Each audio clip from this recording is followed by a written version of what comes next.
dug out about 30 more pieces of roots out of over here. And I dug out a bunch of grass that was right here, made it hard to level.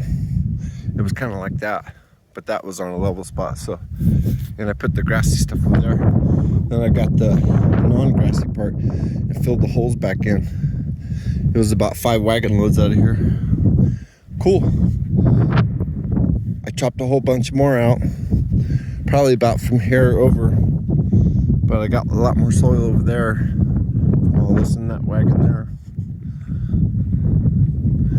And I planted some grass seed down here. There's a little spot right there.